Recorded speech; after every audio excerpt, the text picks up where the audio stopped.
CFT Behavioral Health, an overview of the meeting for new clinicians. So what's the big deal? Why have the meeting? We have the meeting to meet California state mandates to improve mental health supportive services for youth at risk of imminent placement in California foster care. We want to ensure accurate assessment of mental health needs and timely provision of services to address the identified mental health needs. We want to promote collaboration between behavioral health, child welfare, and the family to work together to address behavioral health needs. And we want to engage the family in rich conversation about their children's behavioral health needs and strategies to address the needs. So what's the purpose of the meeting? The purpose of the meeting is for Family and Children's Services and Behavioral Health Services to provide parents and youths entering the child welfare system with basic information about behavioral health and trauma, time to talk about the child-specific behavioral health needs and concerns, and an opportunity to collaboratively develop a responsive plan to address behavioral health concerns. Who attends the meeting? The parent, the protective services worker, the behavioral health clinician, and the HSA facilitator. These four individuals form the core behavioral health team. In-person participation is especially important for engagement. Sometimes we also have a peer parent advocate attend the meeting, and sometimes there is an interpreter. What are the meeting participant roles? The parent asks questions, shares observations and concerns. The PSW refers the child for the CAN screen and also plans the meeting date with the parent and schedules the meeting. The behavioral health clinician presents CAN's findings and recommendations. The HSA facilitator guides discussion without bias, focuses the meeting, and ensures each participant has opportunity to share. The peer parent advocate reassures and supports the parent, drawing upon their own personal child welfare experience. And the interpreter is there to translate discussion into the family's native language. So let's talk about the clinician's responsibilities as the behavioral health representative. The behavioral health clinician explains to the family the purpose of the CANs and also screens the child using the CANs and the ASQ if applicable. The clinician summarizes the findings of the CANs and recommendations, discusses trauma responses, discusses development, and addresses the parent's worries and concerns and options to address them. Let's talk about the CFT-BH meeting format. The meeting is divided into three main parts: the pre-check, the meeting with the parent, and the debrief. During the pre-check, the PSW, Behavioral Health Clinician and Facilitator, check in prior to the CFT-BH meeting to review concerns and to strategize how to best present information to the parents and youths. During the actual meeting with the parent, we first address housekeeping issues, where the restrooms are, what to do if one needs to take a break or one needs to put money in the meter. We also discuss consent and releases, ensuring that the parent knows that they have the right to decide with whom they will share information. We talk about guidelines to make the meeting run smoothly, and then we ask the clinician to present the CANs and ASQ findings. Discussion is held addressing trauma and questions and the parent's worries, and then a care plan is developed by the team to address the needs. During the debrief, we have a post-meeting reflection by the PSW, Behavioral Health Clinician and Facilitator, and sometimes the peer parent, regarding what was most helpful and what could be changed at the next meeting to better support the parent and the process.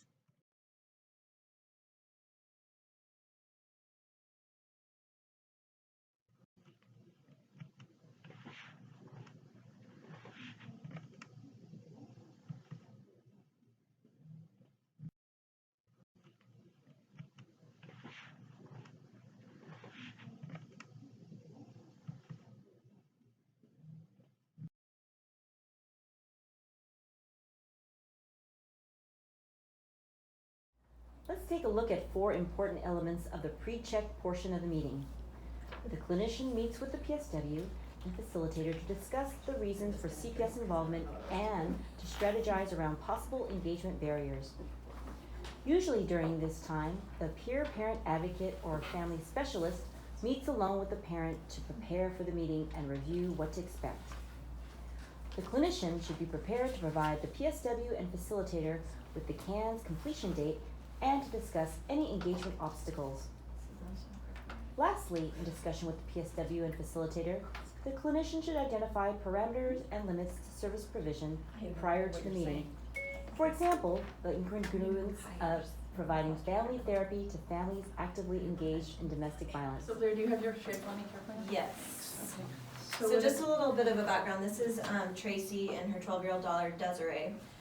The case was brought to our attention from some domestic violence concerns. The father's not in the home right now and not really engaged in services. So Emily did the CANs, and I've met with the mom on several occasions, and she's pretty engaged, and she's come to a couple of meetings before, so she should be a little bit familiar with the flow of this. Okay, and did mom meet with you? Yeah, mom met with me. We did the CAN screen, what was that? January 7th, we met, and so we're gonna be recommending individual therapy, and mom's aware. I talked with her about the recommendations, and she was okay with it. She's okay with it, spoken. okay.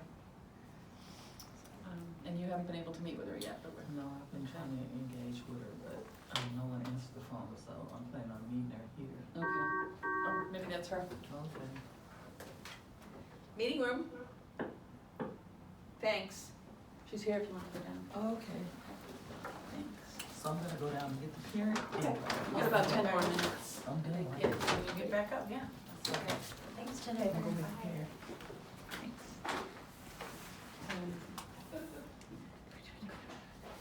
So we're off for domestic violence. Yeah, and I've met with her and she signed the case plan, and so I think we're just trying to get her, the referrals processed at this point. Okay. But I've talked with Desiree and, I think that you did a really good job of explaining it to her and she seems open to individual therapy. Anything we should know about mom for the meeting that would help her be more comfortable?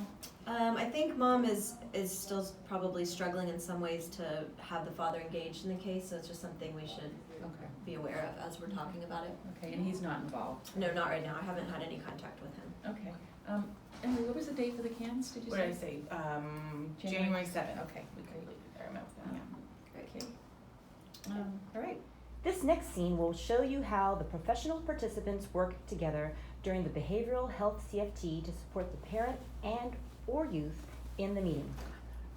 Notice how the clinician presents the CANs and ASQ. Engagement is important.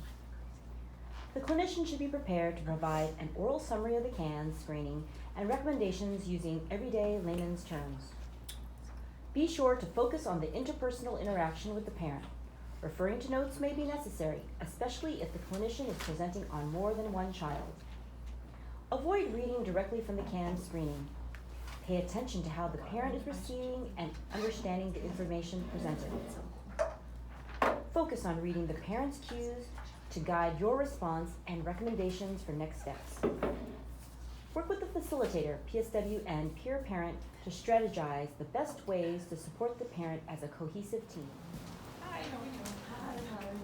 Are you Tracy? Hi. I'm Trish Flynn, I'm your facilitator. Hello. Have a seat wherever you'd like. We'll have Tracy choose her seat first. Hi, Tracy. Hi. Hi. Wherever you're comfortable. Hi, I'm Okay, well, where are you gonna sit? I'm here, so I'll sit here. Okay. I do. Okay. Now, Tracy, you know Blair, your social worker, obviously. And then have you met Emily? Yeah, I remember we met and I did the screening for Desiree yeah. about the services for her. Alright. Okay. And I think Blair probably explained this meeting, Focused on the assessment that Emily did for Desiree, the mental health assessment. Mm-hmm. So every child in our system is required to have one, and we're required to give you a place to ask questions, have a place to talk about your feedback and recommendations. So that's the focus of this meeting, okay? How are you on time? You gonna be here for about an hour? Is that Well, okay? I don't know. I don't know if we're gonna be here, we have to be here that long. Well, what time do you need to go? Well, I don't know. I mean, how long is it, how long is it gonna take for her to tell me stuff she told me already? We'll probably be here about a half hour. Yeah, and I don't know if well, anything new's come up, if there's any new concerns you have about how Desiree's doing, or if anything's changed since we met. So what we're gonna do is, I'm just gonna have Emily talk about the assessment, and then we'll just have an informal conversation about any questions that come up from that. All right. So Emily? So I know we met, maybe like 3 weeks ago now to do the CAN screening, and you had mentioned concerns about Desiree's anger outbursts. Is that something that's still happening, that you're still worried about for her? I don't know. I mean, I think she's angry, you know. She's a kid, she's angry. So it's hard that she gets angry, but it feels like it's normal angry for her age and being a kid. It doesn't feel. Well, I think she's angry because her father isn't in the house, so she's angry, right? Like, I mean, I don't know. She's a kid, she doesn't have her father, she's getting angry. Yeah. I don't think, it's to be made like a really big deal about. Yeah, okay. So that is definitely understandable. With family changes, obviously, kids are going to react differently. And if she's feeling more anger, then I think, as we talked about, her being able to participate in individual therapy to kind of process these changes and better understand what that means for her could help to lessen some of those anger outbursts. And I know we also talked about before that she has a history of engaging in self-harming behaviors, attempting to like cut herself, and she just did that for attention. Yeah, and so if it was for attention, or for other reasons, I think, it's important to keep that in mind, that she's choosing that outlet as how to manage her feelings. And so hopefully that therapy can also provide her with some more positive ways to manage her feelings when they come up, or find better ways that she can communicate with you about what's going on so you can support her. I support her. Yeah. She's supported. I don't want anyone to think she's not supported at home because, she gets a lot of support. She gets a lot of attention. Yeah, and it's not to say that you're not supporting her, because obviously you know her better than any of us here. However, she's a preteen, and sometimes it's hard for them to talk to their parents or reach out to their parents the same ways that they used to when they were younger. Well, I think it's been really hard because there's like a lot of people asking her questions all the time. So if I'm angry because there's a lot of people that are asking us questions all the time, and we don't want to have all these questions asked of us. Yeah. It's like the third time that I've been here. It's a lot. Yeah, that's a lot of meetings and a lot of different people, So, I mean, I don't know, so what do you want me to say? Because whatever I say, I'm going to say I'm going to say, I'm going to say, right, like she should have therapy, right? Because I got to say that, because if I don't say that, then it's going to be a problem, and you're going to, have a problem against me, right? That's what they're going to do. So Tracy, the point of all this really is to come up with a plan that's gonna work for you and your daughter. We don't wanna tell you what to do. This is a recommendation, and we're trying to come up with a plan that's gonna work for you. And so you do have a say, and if your daughter goes to therapy or where it is, or you're not being, hopefully, I'm sorry it feels that way, but you're not being forced to go along with this.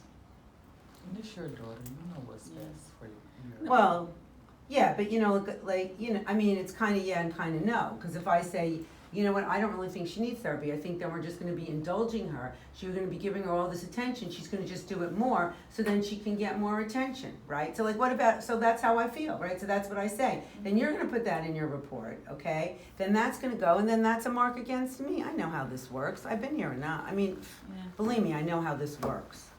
All right, so what do you want me to say? Sure, she can go to therapy.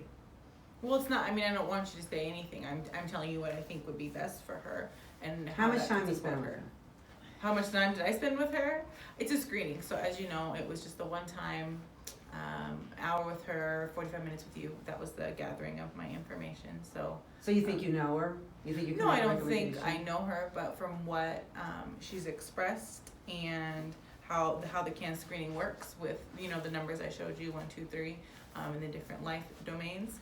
That is what is popping up with the information that was given to me. So from you, who knows her, and from Desiree, who knows herself. She don't know herself. That's where, Based on some of my interactions with Desiree, especially around some of her concerns at school, she is open to this idea. So I think maybe even if that's not something that she may benefit from, it's something that she's showing interest in, and I know you've expressed interest in, you know, the idea of it, and if it doesn't work, then we can certainly come back around the table and come up with other ideas. Yeah, well, okay, so you know, look, what can I say? You wanna give her therapy, give her therapy. Fine, you know what, that's good. So sign her up for therapy. I mean, we're done, like, right? Okay, so sign her up for therapy. Can I go now? No, wait, can we talk for a minute? I mean, 'cause it's like, how many times do I have to come into these rooms with the snacks? I mean, it's just crazy. It's crazy.